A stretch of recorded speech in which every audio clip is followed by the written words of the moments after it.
Hello and welcome to the latest Capital and Kayfabe. I am your co-host, JP John Bosman, two-man power trip. Of course, joining me, the political pundit, the author, the journalist, the wrestling historian, Mr. Jack Hunter. Jack, welcome in. How you doing? Good to be with you. Excited about our conversation today. Man, I kind of don't know where to start off. I kind of wanted to start wrestling, but then it kind of got so interesting out there as far as like, okay, government shutdown, 13th time, oh, it's still shut down. The ceasefire, is there a ceasefire? And then they break the ceasefire. Then they said, oh, now there's a ceasefire. Like, man, there's so many where's to start. But why don't we first start with Rand Paul and Thomas Massie? Will they run in 2028? And why they get so much heat from the Trump administration, but guys like Lindsey Graham and guys like that ilk, why do they get passed? And just that's maybe where we'll start, because it's very fascinating to me. Because shouldn't Rand Paul and Massie be rewarded, or like being, hey, these guys are MAGA beyond MAGA, but they're not. Right. So there's there's probably more than two, but we're going to focus on two kind of different MAGA types.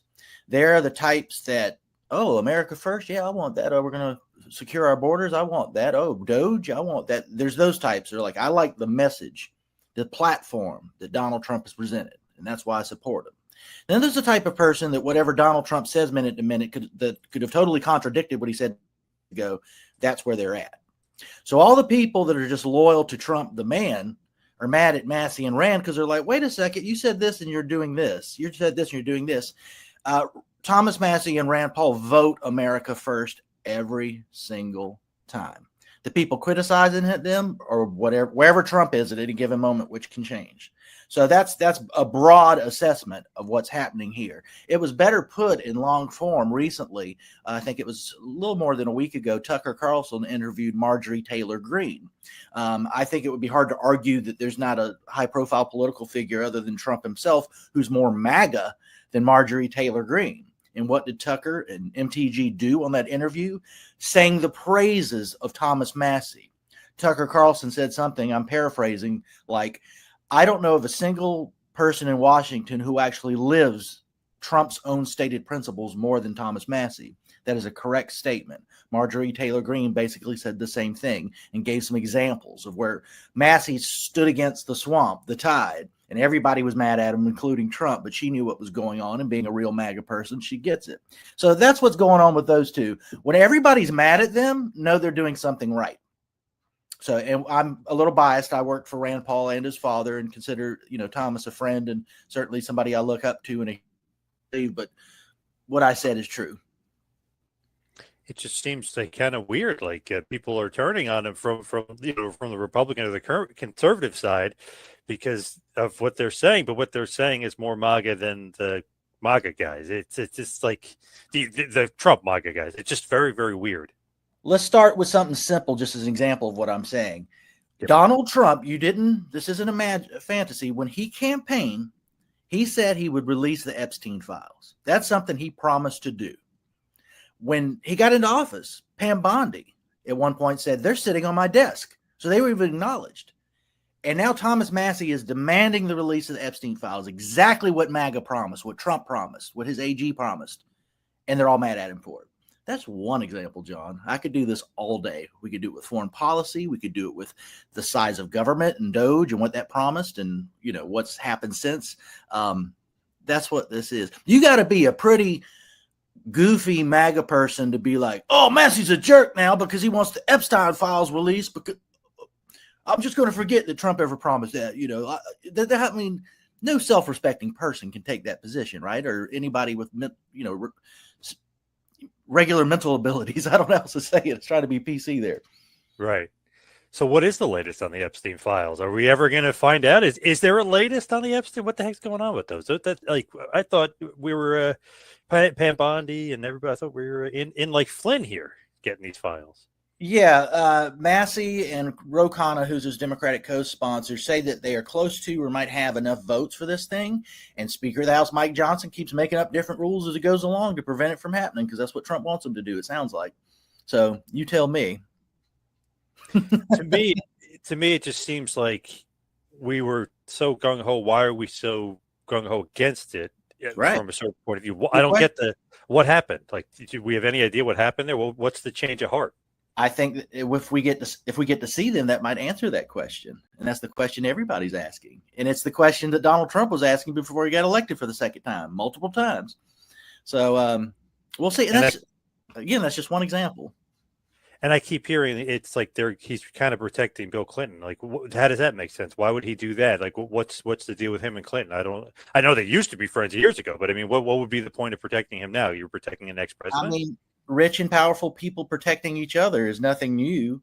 I don't know why Donald Trump, considering how Bill Clinton's wife and even the former president himself have talked about this guy, I don't get it. I thought he was sitting there to drain the swamp and to go after these people and to undermine elites. That's what I voted for the second term. That's what Rand Paul supported. That's what Thomas Massie supported. That's sure as hell what Marjorie Taylor Greene supported. Okay, if you're not doing it, then who's MAGA and who's not? What are we talking about here? And I just saw not that long ago, I think it was last week, like right before we ended or right as we were ending, I saw there was some press conference. It's like, well, Trump's not on the list, but Clinton's on the list. Well, if that's the case, then just release it then. Right. Who cares? He's the next president. Who cares? What are we talking about? Oh, Bill Gates is going to get in trouble again. Like, who cares? Like, what are the incentives to not release the list? How does it hurt Trump or the people in charge? Or are they holding something over their head? We can pretty much be sure Trump's not on the list. I think the Democrats would have used that long ago before he even got elected the first time if they had access to it. I mean, they make up stuff about him being in collusion with Russia and stuff that's not true. So why wouldn't they use something that's true if they actually had it? I was listening to a bunch of ex-CIA guys. I love this, that these guys are out there on TikTok and stuff. I mean, it's so great having these guys and just having them do interviews and stuff, because it's like stuff you never really realized or never got out there unless you're watching certain documentaries or something. But it's like, wow, these guys are so fascinating. And they're talking about, well, like there's some blackmail stuff going on, and that they would lose their cover and they would lose their blackmail if they release files. It's stuff like that. But isn't that kind of what we want, though, in a way? Don't we want them to be, to have all this stuff out there and screw the blackmail, screw what they were doing? Don't we want to shake things around here and not do the same thing we've been doing for 100 years? We want transparency. Elite's argument basically is, we can't tell you why JFK was really shot or it was an assassination attempt on Trump or Epstein files because it would shake the system and it would undermine what we're doing. Well, people are tired of that system. That's why Trump got elected. It's why a socialist mayoral candidate in New York's getting so much support. People want something different. I'm not saying Trump and him are the same. It's the reason Bernie Sanders got support during his presidential elections. They look at candidates that don't look like regular Washington or regular politics, whether they're socialists, whether they're Donald Trump, and that's what they're getting behind. But that's been going on since at least around the Tea Party movement in 2010. It was a big part of Ron Paul's popularity, and it's only escalated since. So to answer your question about the CIA guys, and we got to protect this, and you can't find out, blah. No, we want to find out. Transparency. We are voters. We are taxpayers. Yep. What in the hell is going on? What are you doing with our money? What are you doing with the soul of our nation? I don't know how you want to put it, but they're up to no good. I guarantee you that. This is one of those things like JFK, where 40 or 50, 60 years later, more and more bits and pieces of information comes out, and you're like, well, we're protecting this person or that? Like, why are we protecting these people? We should have been more transparent from the beginning. Like, aren't we the people, if you will? We the people, aren't we supposed to be, with our tax dollars and our voting, like, aren't we supposed to be getting a little bit more respect from these people behind the scenes? I think living in Washington, D.C. for a while, when the Edward Snowden revelations happened in 2013, being in D.C., you're around a lot of people who work at the Pentagon or in intelligence and whatnot. And a lawyer friend of mine who was pro-Snowden and supported what he was doing, considered him a hero, gave a speech somewhere. And there were a lot of those Washington-type people like the wife of an intelligence officer or something, who were absolutely irate at my friend who was speaking for defending Snowden. And my friend was like, well, hey, they shouldn't be spying on us, saying all these rational things about what the government shouldn't be doing, violations of the 4th and 5th Amendment, just privacy rights. And these people were hopping mad. I bring that up. I think they're in a club together, like these government people. It's like, we don't care about what's right or wrong. Are you trying to hurt us? We are the federal government. We are the deep state. They don't say that. We say that, but that's what they are. And how dare you? It reminds me, and spoiler alert, if you have never seen The Irishman, at the end of Martin Scorsese's The Irishman, Robert De Niro's character sitting there, he's older than dirt. He's in a wheelchair. He's in a retirement home, no family to speak of that will talk to him. And he's talking to these investigators who are still trying to figure out who killed Jimmy Hoffa and some other deaths and whatnot. And they're trying to pull it out of De Niro. And he basically won't talk. He won't snitch. He's an old school gangster, right? But the investigators are like, sir, the people you're worried about protecting are all dead. Like, there's nobody around. You're not protecting anybody. The families of Hoffa and some others would like to know what happened, just to give them peace of mind. And he wouldn't talk. I think that's the attitude of a lot of people in government. It's not about what's right or wrong. If we know we violated the Constitution or did something horrible, we got to look out for our own. I think that's what this Epstein Files thing is in the end. Crazy is how you bring up Irishman, because I just found out something yesterday I never knew, had no clue about, and this is so weird that my buddy goes, that can't be true. Then he looked it up, and then I doubly looked it up, and it is true. So the Goodfellas, basically the sequel to Goodfellas. You know what movie is the sequel to Goodfellas? No. You wouldn't guess in a million years. So the wife wrote Goodfellas, the husband wrote this movie, or vice versa. I'm not sure if I'm getting that mixed up. You wouldn't guess in like a million trillion years the sequel. Ernest Goes to Camp. Kind of in the same vein. My Blue Heaven with Steve Martin. I remember that. How about the sequel to Goodfellas? I have to go watch it again. It's been a long time. Henry Hill is played by Ray Liotta in Goodfellas. Henry Hill is Steve Martin in My Blue Heaven. Crazy. I had no clue that was true. Now I want to go watch My Blue Heaven. I remember that. So he's the mobster that goes to Arizona, remember? And the FBI guy, Rick Moranis, is kind of like, hey, you got to keep a low profile or whatever. That's Henry Hill. That's what happened after they put him in witness protection. I would have never guessed that in a million years. I love all those movies, and now I got to go watch My Blue Heaven. I remember when that came out. I was a younger man. I don't know what year that was, but yeah. Huh, that's crazy. 1990-something-ish. I was in high school. Yeah. But I had no idea. I was like, wow, that is so, you would never think like, oh, great legendary mobster movie and like funny, silly comedy about a mobster. Like, oh shit, they're both Henry Hill. Oh, that's what happens to him after Goodfellas. Like, wow, what the crazy. Now I want to go watch it in that light. Yes. I had no idea. But speaking of Irishman, that kind of like got the brain working there and thinking about this. I was just like, wow, that is fascinating. Weird. And I think Tony D'Angelo as a baby is in it too. What my understanding. I'm kidding. Really, the Tony D'Angelo from NXT? Oh. I'm making up gangster stuff. Now, what is Arctic frost or whatever? What is this terminology? What does that mean? What is Arctic frost? Is this something to do with the Republicans? Intelligence spied on Republican senators. I believe it was 7 of them. That's what the code name was? Arctic Frost? That's the code name that led that spying on the senators, which is completely illegal, by the way. All these no kings dumbasses, Democrats out there. No kings, you can't do this. It's like Biden just did it, you idiot, and you know it, and you didn't care. You probably thought it was a good idea. The Arctic Frost investigation and the surveillance of those senators are what led to Steele dossier, Mueller report, all that, the Russia collusion episode, all of it.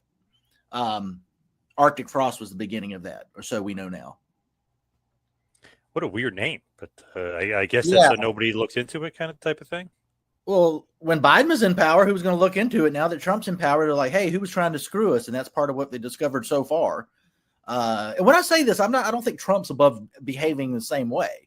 It just, there's a debate on the right among those of us who are constitutionalists, who even when our side does it, we're like, that's not right. And on the left, it's everybody going, oh, we did something unconstitutional. Is it against Trump? It's fine then. There's no debate over there. The few leftists that do debate it, that are true civil libertarians and believe in the Constitution, your Glenn Greenwald's and Matt Taibbi, for being concerned with basic civil liberties, the American Civil Liberties Union, what they used to be interested in, those types of progressives are automatically categorized as right-wing now for caring about that. Because what matters to the left most is how can you get Trump? Not whether it's legal, moral, right? It's how can you do it? That's what they care about. And if a Glenn Greenwald or Matt Taibbi is like, hey, maybe the Biden administration shouldn't be spying on citizens or censoring people, well, they're right-wing now for saying something like that. That's where we're at. Where are we at with the auto pen and the pardons? Are they really going to do away? What's the latest with that? I would not consider that legitimate. If you have AIDS, and look, and I'm not a judge, it's not up for me to decide. I'm just a citizen, a voter. But if you have a machine doing it and Biden doesn't even know he's there, and like it's aides and staff just kind of deciding, that I don't think that's legit. What the hell is that? Crazy. And I know, remember Mike Johnson, Speaker of the House, he was saying that he met with Biden. Biden's like, I never signed that. I never, and like, he literally is Right. telling the guy, I have no idea what you're talking about. I never signed that. That's crazy. And he's like, what is this? And then like, so obviously we have a big witness there that's going to go against the auto pen. Yeah, I would imagine he was aware he signed for Hunter Biden and Of his whole course. family. But Yep. beyond that, like, does he know that he did that for Fauci? I don't know the question of that. Rand Paul's been asking that a lot because he did a lot of stuff that he could be brought to the carpet on, held accountable. But we'll say it needs to be determined. Fauci did a lot of bad stuff he's getting away with so far. What is this Mamdani MAGA stuff? What is this? Is this just a joke? Is this a play on? Is this some What crazy is that? Donnie people? MAGA. Like, so some guy was wearing a hat. There's like MAGA for Mamdani or whatever, and like the shirt and the hat and stuff. Like, what's the hell is this? Is this a new game plan here? For this Well, guy? that could be just one guy. How many MAGA people are actually in New York City to begin with? So let's start there. Yeah, He's none. one of them, apparently. Yeah, no. But I will say this, and it goes into what I was saying earlier. Lots of people, a significant number, I wouldn't say majority, but a significant number of people who voted for Bernie Sanders later voted for Donald Trump. And that might sound crazy to left or right partisans, but I get it. They're voting for the populist attraction. That's what they want. They want to be like, we're tired of this business as usual. You're going to go in there and wreck shop. That's what I want. That's the mayor in New York is getting national attention. One, it's New York City. It's a major metropolitan city in the United States. Do some leftists like that he's a socialist? Of course they do. But the main reason he's getting attention is what I just said, that he's something different. He's not Cuomo, who's also in the race and not doing so great. People don't want that anymore. Donald Trump won in 2016 because people looked at Hillary Clinton and like, hell no. No, we don't want another version of this. Another Mitt Romney, another John McCain, another Hillary Clinton. They're all interchangeable. So they vote. This mayor, who I think is going to screw things up if he wins, as all socialists do, is who people are looking at there saying, hey, this is something different. You couple that with this dynamic on the left in the Democratic Party right now, they don't really have anything to hang their hat on.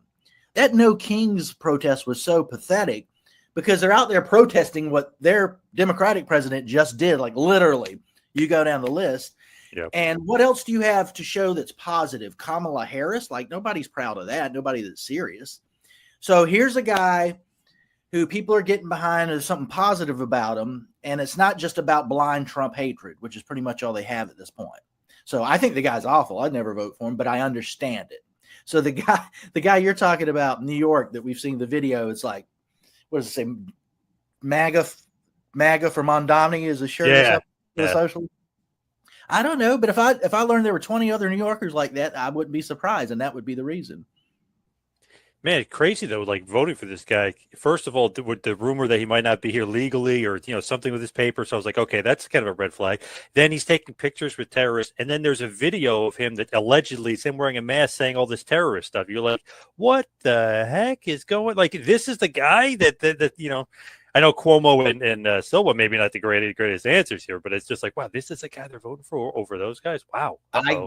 I don't like it. I think he'll be terrible, but I get it. And it's where we are in American politics, great and small, certainly New York City. I would say, too, these are sort of organic candidacies. I'm not saying that George Soros money isn't there or big money, especially after the fact. But when they begin, when Danielson had that moment in WWE where Vince really didn't want to push him, but the audience definitely wanted him, and he got there eventually. Think of it like that in politics. Like Vince, Roman was his guy at a time when nobody liked Roman, right? And part of it was Vince wants this guy, and it didn't really speak to Roman's talents or star power because we're there now. He's one of the biggest things, him and Cody are like the two biggest things in the company. Yep. But at the time, he was the handpicked establishment guy, and then there was this guy that came from the Indies and Ring of Honor that the fans really wanted. So think of the political dynamic like that. It's similar to that. Well said. Yeah, I like that. Now, here's a question I wanted to ask you because I have no idea what it means. What is the Country of Origin Labeling Enforcement Act? What the heck is that? So and I'm not an expert on it, but that's something that's going on with cattle ranchers in the United States right now. It's either the tariffs or some Trump policy is favoring foreign cattle rustlers or ranchers or whatever you want to call it. Thomas Massie has what's called an act that would allow So, like, there's lots of rules and regulations to selling beef in the United States. If you have a small farm or whatever, it would allow people to do that more freely and would also protect American workers. I don't know the details, but that's a rough outline of what's going on with that issue. And I could be completely wrong, John, but from what I've seen, that's what it's about. Pretty crazy. Like if you just look at the landscape of the United States, like Bill Gates owns so much land, and Ted Turner also owns so much cattle and stuff. Like it's Yeah. weird. Like these billionaires that they own kind of it's weird the way that's kind of happened here. Yeah, and a plug for Ted's Montana Grill. Those bison steaks are delicious if you're near one of those restaurants. We have one in Alexandria near DC. Oh, I was going to say, where the heck is it? Because I always wanted to go there because I heard that the meat is unbelievable. There's some in Atlanta. There are a couple around the DC area. I'm sure they're in other places, but we don't have them in the Carolinas. But I play in a Guns N' Roses tribute band, and we'd have to go to Atlanta often. And our tradition was to go to Ted's Montana Grill and get bison steak and then go play the show. And it's pretty good. Some people don't like it. They think it's too gamey. I actually went with a book publisher I was working with who's from Long Island, and she thought it was terrible, but I like it. Whoa. Wow. Okay. Interesting. She thought it was gamey. I don't know. I grew up eating venison. I don't know. There's a great Ted Turner doc called "Call Me Ted" that came out last year. That was excellent. Yeah, I thought that was good. Maybe not enough WCW stuff that should have been on there, but they kind of went over the wrestling part quickly. But there's a lot more to Ted Turner's story than our fandom for WCW and whatnot. I do always like that. Him and Jane Fonda would sit in the front row at something or whatever. But the people around Ted would be like, "Does Ric Flair still work here?" And they're like, "Yeah," and he knew everything was all right. That was his base level of understanding. Yes, that's the wrestling side. Speaking of Ted, I always loved Halloween Havoc, and obviously started and ended with him, his reign, basically. Yeah. That's 89 starts and obviously ends in 2000, and they couldn't get to 2001 because they were sold WWF. But I always think around this time, I always think of Havoc and how great it was, and just I love Halloween Havoc. One of my favorite pay-per-views ever, just how thematic it is, but also they usually put on huge main events. Like Hogan was always at Halloween Havoc, or Flair was a huge part of it. I always loved Halloween Havoc. Yeah, no, I like those too. Was Abdullah the Butcher when he got electrocuted? Was that at Halloween? Yes, 1991 Chamber of Horrors. Yeah, that was. Oh my God, that was so great. It's one of those things where, when you look back, it's so silly. It's like, or maybe so bad it's good, but it's so silly. It's so memorable, though. I love that. It's just when you go back, and I would rent those tapes back in 91, and I was like, man, this is so funny. Like, what the hell, they're electrocuting Abdul the Butcher, like the scariest guy in the world. It's like a part of a comedy routine of getting electrocuted. Like, what? He's in the chair doing all that, or whatever it was. Yeah, that's funny. And I guess they brought back the Halloween Havoc thing for NXT that we just watched, and the tradition carries on. Yeah. Did you see Halloween Havoc for NXT? I did. I thought it was a pretty decent show. I guess that's when Tatum Paxley won, right? That was at Halloween Havoc. There's a new women's champion. I didn't know much about her. What's the name of the girl she just beat? The champion that beat Stephanie JC Jane.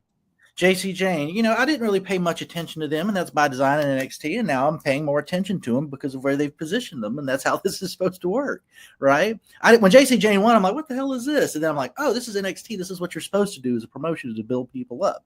So I thought it was a good show. Dark State does not scare me. That's not the NWO to me or anything. But those are young guys. They're trying to do something within. I try to be kind of graceful with that kind of stuff. But as a fan, I'm gonna be honest about what I like and don't like, and that's part of it too, right? Yep. But I thought it was a good show. Trying to think, we watched so much wrestling. Like, there was some good stuff on that show that I can't remember because I've watched 20 hours of other wrestling since then or whatever. So. What about Mr. Iguana and La Parca? Maybe the greatest team of all time there. Two Halloween-themed guys, if you think about it. Say that again, John. It broke up a little bit. Oh, Mr. Iguana and La Parca. Oh, that's what I was thinking of. So Javon Evans and Slater, Leon Slater, who are two of my favorites right now. And, two young black men, similar body styles, similar styles of wrestling, just doing amazing. Just when we thought we had seen it all with the high flying, they're just doing crazy stuff that other people might have done, but maybe we haven't seen in a minute. Fighting La Parca, this incarnation of La Parca, and Mr. Iguana, who's over in general, but particularly because he's triple A with American audiences. I thought it was really great. I thought it was really cool. That was the match I wanted to see most on the entire card. That tells you anything, and I wasn't disappointed. Law Parker, obviously, this is a new incarnation of Law Parker, but the Yeah, gimmick has been around forever. That guy's great, though. The guy, the new Law Parker, if you will, he's great. totally. And he had a similar, like, lanky. He's a big dude, lanky body style to Slater and Javon Evans. Yeah, it was a good show. I like what they're doing there. I like when they get out of the performance center and go somewhere different. No offense to the people there who I'm sure love seeing their weekly wrestling, and I'd be right there with them if I lived there.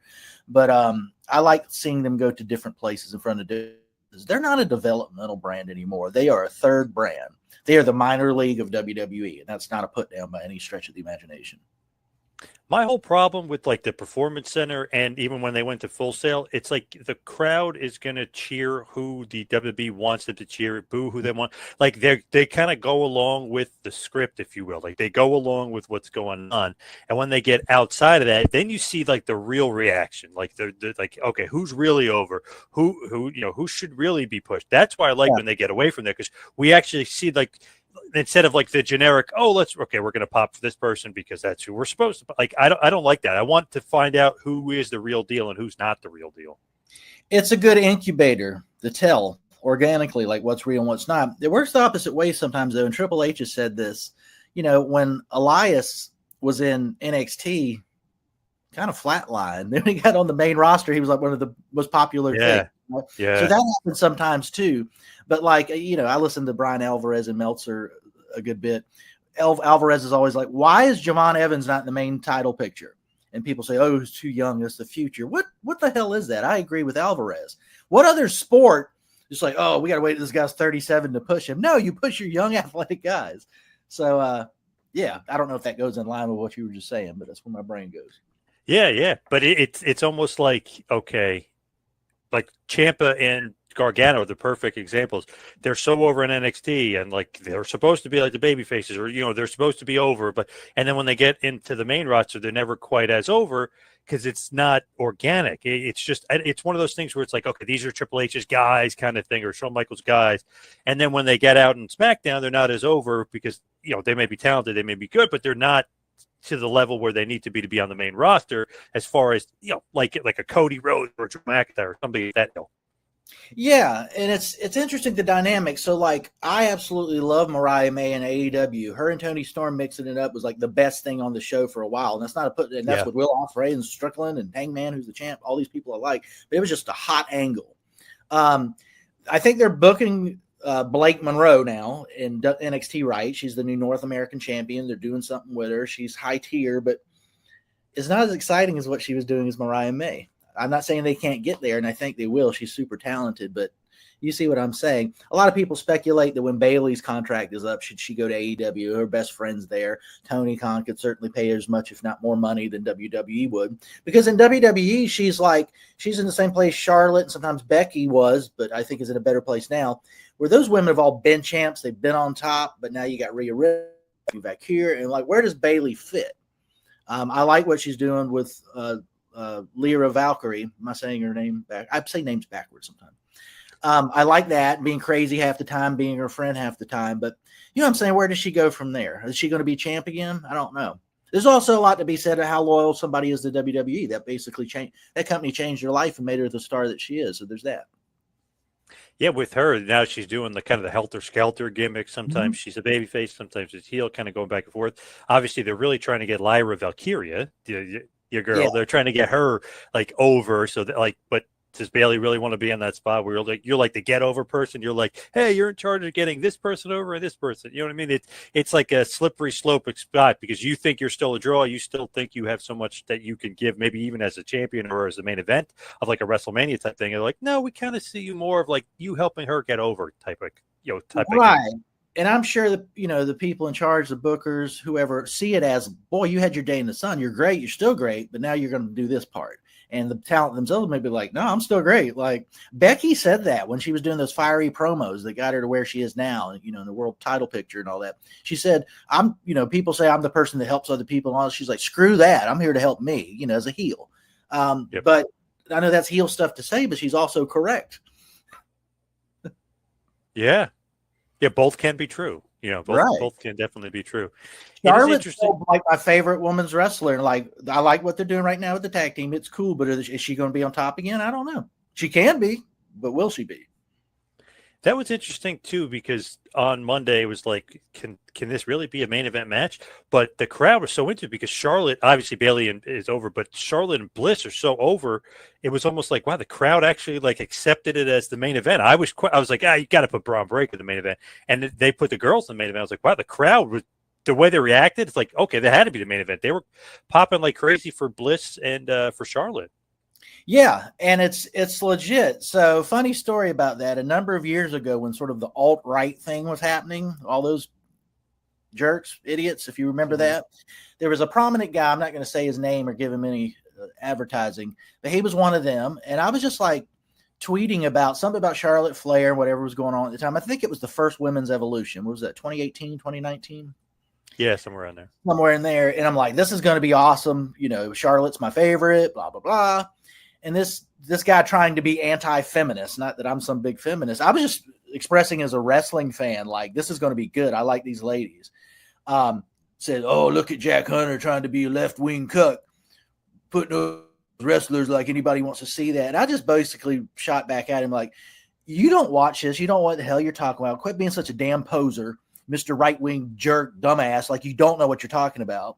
And any wrestling fan who's paid attention for half a second will tell you the same. To your point about the tag team that main evented on Raw, that's where we are. I kind of agree with the people like, why are we having a women's evolution anymore? There's 4 or 5 women's matches on all the major shows. Right, not needed. Right, like what is this? I remember years ago reading something. It was a gay author, and he was saying 2 things. One, he's glad that gay people can operate and not get their ass beat and be oppressed in ways they were in the past. He likes that, but he also misses his gay bar.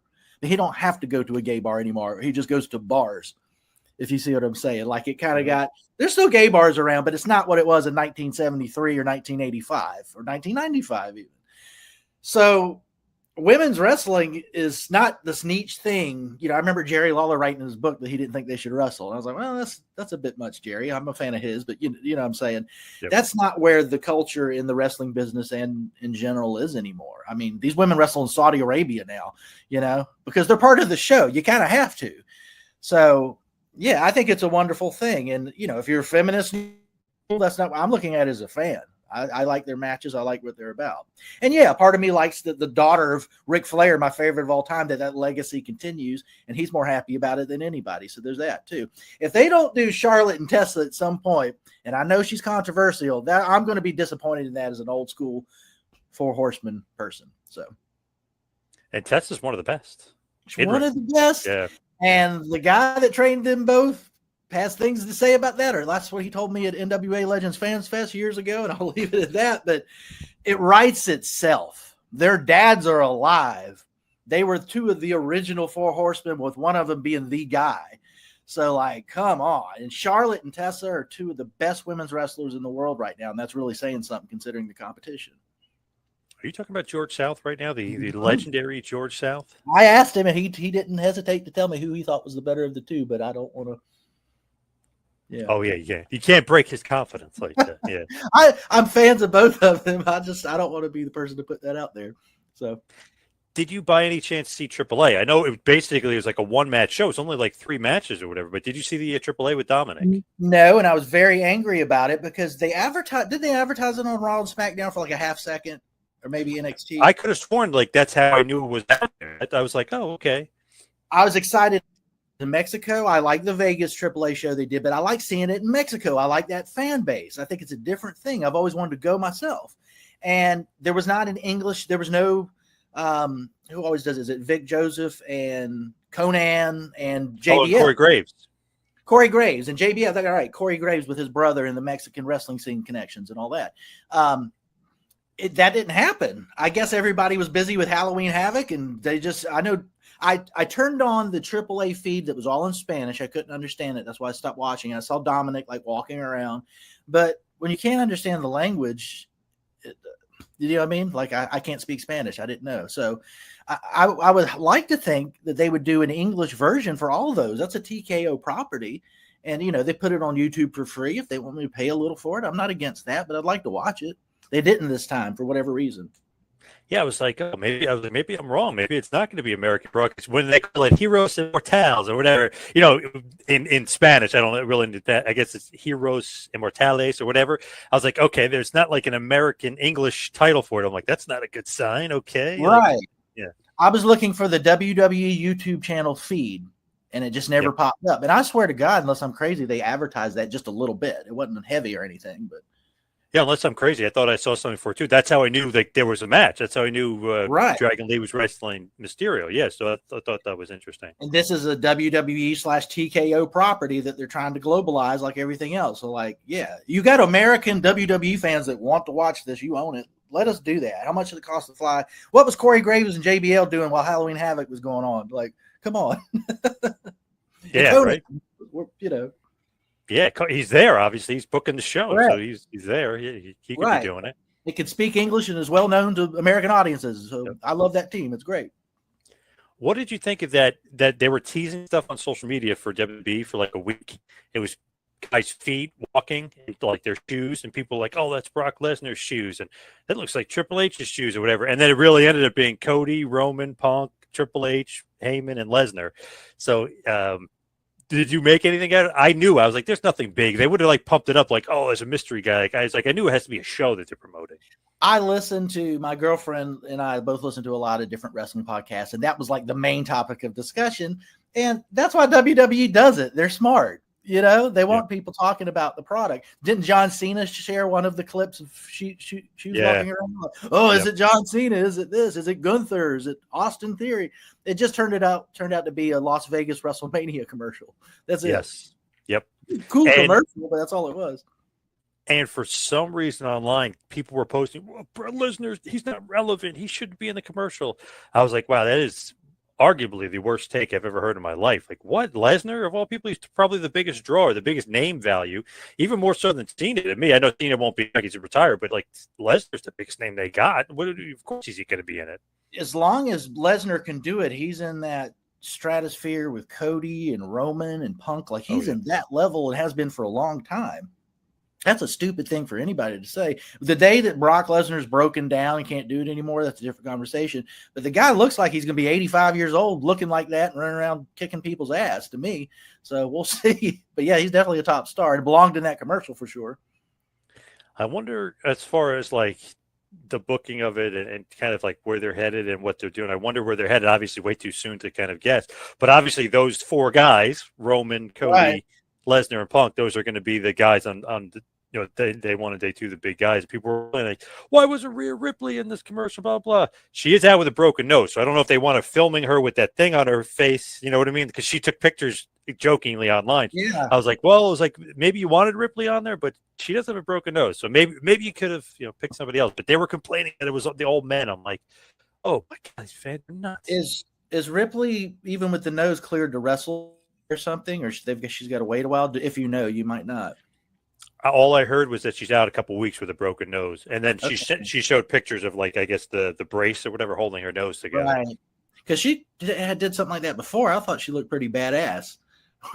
Yeah, you just put the thing on your face. Yeah, I think she'll be back sooner than later for sure. Yeah, and she's in that stratosphere. We were talking about places for Bayley and Charlotte and all that. Rhea Ripley's a big reason that's more questionable. She's their top woman star now, I think.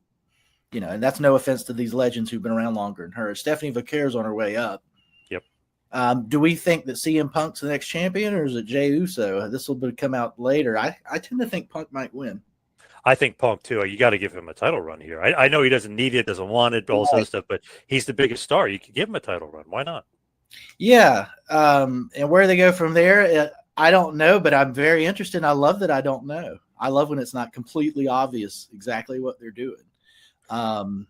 People speculate about, you know, Punk maybe turning heel or Jay turning heel. Are they really going to give up all those Yeet t-shirts, or will people still buy them? I don't know. That's what I don't get because they're like, oh, the online community is giving the thumbs down to Jey Uso. And I was like, well, obviously you haven't been to a show. He is Right. the most over guy. Like, besides Punk, he's the most over guy and he sells the most merch. So, like, you're going to give that up for a heel turn because people online don't like him? Like, Yeah. go to the arenas. It's the exact opposite. It's a When nuts people how say, over he is. agree. When people say online isn't the real world, I disagree because virtually everybody's online in some way, shape, or form. You don't have to be Mr. Social Media to make that statement. But at the same time, if a bunch of amplified voices on X or wherever or Instagram are saying all these nasty things about Jay or whoever else, and you go to the stadium and 5-year-olds are wanting to yeet like crazy and their parents are there with them doing it and they all got on the shirts, that's the only metric you need, not people on the internet. In my opinion, the internet stuff's important. That's why they sent out those clips of the shoes walking to get people talking. They do stuff like that all the time. I love that. I love it. They're working the people just like they did back in the old days with the technology we have now. My whole thing, like when I go to the shows, especially with my son, I love to you kind of almost sit there and stare into nothing, but you just get the vibe because you kind of know who's coming out or who's not coming out, or you think like, oh, this could be next up. So you just sit there and you wait and you almost like feel the energy. When Jey Uso comes out, I mean, it is like not like Steve Austin level where it's 100% people like the glass break, everybody goes nuts, or Hogan, Real American hits, everybody goes. But it's almost that level where it's like the energy changes and it just gets loud and it gets crazy and the music and everybody's, even adults are yeeting and all sorts of stuff. So it's a different energy with him. So for people to say, oh, it should turn heel, I don't know if you can really do that because the energy in the building is saying otherwise. I think it'd work about as well as Austin turning heel did. You never know. I could be wrong, but like that, him coming out to a song and doing the yeeting is one of the things they pay a ticket for. They want to hear Cody's theme and him come out. They want to see Yeet. If they're lucky, they might get a Roman. Seth Rollins would probably be on that list. But those are the things that people expect to see. It's why if Cody's not on a show, as soon as it goes off TV, Cody's on the show. People don't want it. That's what they came to see. So even if he comes out there and wrestles a 4-minute match and just shakes hands, signs autograph, it's the same as Hogan must pose back in the Hulkamania days. Yeah. A friend of mine is like kind of, I wouldn't say anti-WWE because he wants to be good, but he's very like negative about it. And he's like, oh, all those fans want to do is just pay their money to yeet and dance around and blah, blah. I'm like, yeah, that's kind of like the essence of wrestling. Like you want to go there and be like, oh, this is awesome. Like, this is cool. Like I'll dance for this guy. I'll sing this guy. He's like, yeah, but there's no substance to it. I'm like, does there need to be? Every week has to be some sort of substance. I was like, no, you just want to see like the damn guy. It's like when I used to watch Hogan, he's beating Kamala. Do I care what happens? Just pose at the end and I'm going to pop. Like, come on, man. Like it doesn't have to be substance every time. It's just all like an experience. Well, and it is substance. What people talk about wrestling in ways they would entertainment form. So I don't know why anybody wants to see the Avengers just going to fly around.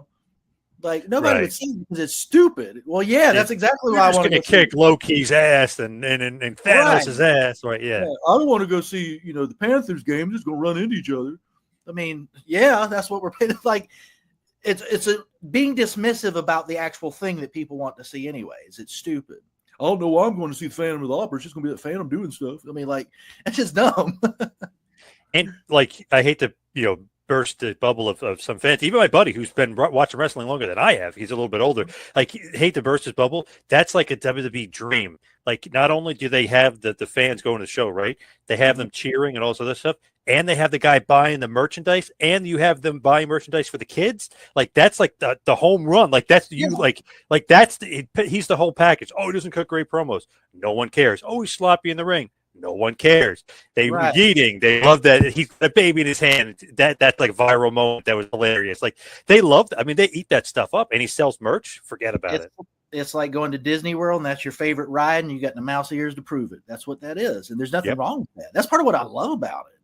Yep. The Rock and Roll Express can't play music or sing. Who cares? I love them. They're my favorite tag team. As they came out to ELO and got it on with the Midnight. It's that's come on. People who say that it's so stupid. And I was laughing because my wife is the same thing. She's like, oh, because my son's Mandalorian for Halloween.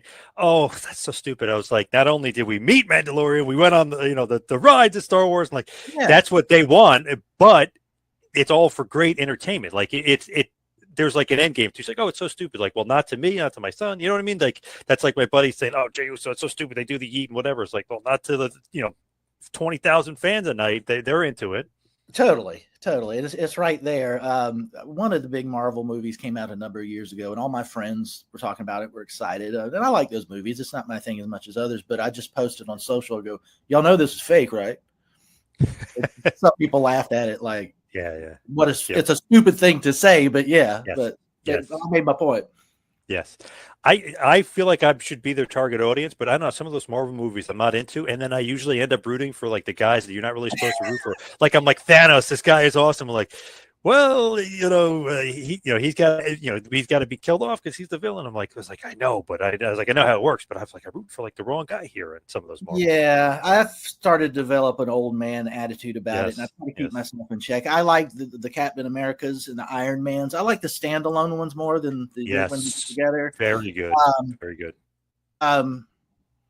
I like those. My favorite's Christopher Reeve as Superman in 1977 or whatever that was, and those movies. And but that's what I grew up with. That's the age. It's just like what kind of wrestling you like. But I have friends that are in their 20s that every new superhero movie they get jacked up. I'm not going to say anything bad about it. That's for them. That's not for my old ass to ruin their fun. So I always have to go with my son. He always wants to see them. I'm like, I was like, I'll be entertained. I'll probably be secretly rooting for, the bad guy or, whatever. But I was like, I'll be entertained. And he loves it. So it's kind of infectious just as far as like watching some of those movies. They're not as bad as you think, but they're not like, not Citizen Kane. You know what I mean? We're not talking about the newer ones that I've enjoyed are definitely adult, like the Penguin series. If you watch that with Colin Farrell. Excellent. But it's a gangster show. That's exactly what that is. That's like Goodfellas and all that, which I like. Sopranos, yeah. Yep. Yeah, and the Punisher series and Daredevil. I like those, but those are very adult. Man, I was watching Daredevil, and my son had been like watching it the night before. I guess when he was going to bed, he's watching Disney Plus. And I was like, man, he's watching this thing. It's like Daredevil just like cut the guy's head off. I was like, maybe I should bring it back and not let him watch, because I thought it was going to be more kiddie. And then I was like, oh my god, now I'm remembering the Netflix series. I'm like, oh no, because it went to Disney. They didn't change anything. It's still violent as hell. Yeah, and I'm glad because very good. No, it's you think things are going to change sometimes.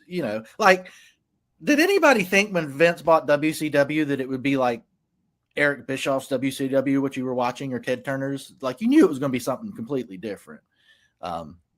I don't know. Different subject for a different time, I guess. Yes. So let's wrap this bad boy up and head towards the plugs. Follow me on Twitter and Instagram at 2ManPowerTrip. How about you, Jack? You can find me on X at JackHunter74. Anything I'm writing about, I just did a movie review. Speaking of I can't think of the movie. A House of Dynamite, now on Netflix. It's about the horror of nuclear war. This comes out after Halloween, but I guarantee you it's the scariest movie you'll see all year. Interesting. I just got an email from Netflix and says, like, John, this is what you'd be interested in. It was that movie. So yeah, Catherine Bigelow is the director. She also did The Hurt Locker and Zero Dark 30. And Idris Elba is the American president in it. But it's nice. I gave it a movie review at Modern Age for a reason. It's pretty terrifying. And it's good. All right. Thank you, everybody out there, for listening. See you right back here next week for a little Capital and Kayfabe. See you next